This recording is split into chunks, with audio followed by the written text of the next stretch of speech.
আমন্ত্রিত অতিথিবৃন্দ, আমাদের এলাকার মানুষ যেন ওই বিএসএফের গুলিতে মারা না যায়। জনসাধারণ বিভিন্নভাবে সীমান্ত অতিক্রম করে। সীমান্তে বিজিবি সার্বক্ষণিক নিরাপত্তা আস্থার প্রতীক হিসাবে আছে এবং জনগণের পাশে থাকার এই প্রতিশ্রুতি আমরা দীর্ঘ এই প্রতিশ্রুতি সকলকে দিই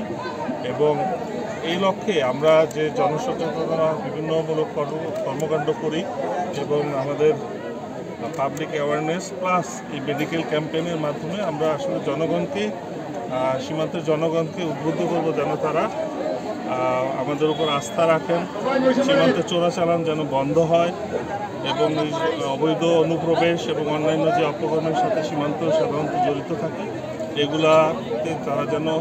বিরত থাকে। সেই লক্ষ্যে আসলে আমাদের এইখানে আসা এবং জনগণের কাছাকাছি এসে তাদেরকে সেই জিনিসটা আবার বোঝানো এবং আমাদের সাথে সম্পৃক্ত হয়ে জনগণের সম্পৃক্ত হয়ে এবং আপনারা জানেন যে যারা এখানে চোরাচালানি করেন এটা কিন্তু এখানে জনগণ মধ্যে তারা কিন্তু জানেন এবং তারা আমাদেরকে যদি সহায়তা করেন তথ্য দিয়ে বা অন্য কোনোভাবে আমাদেরকে ফিজিক্যালিও তারা সহায়তা করতে পারেন, যার ফলে আমাদের জন্য সহজ হবে এই জিনিসটা বন্ধ করা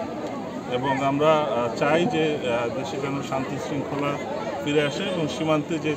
নিরাপত্তা আছে এটা যেন সার্বক্ষণিক বজায় থাকে। আজকে দেশের অবস্থা যে অবস্থা করে গেছে,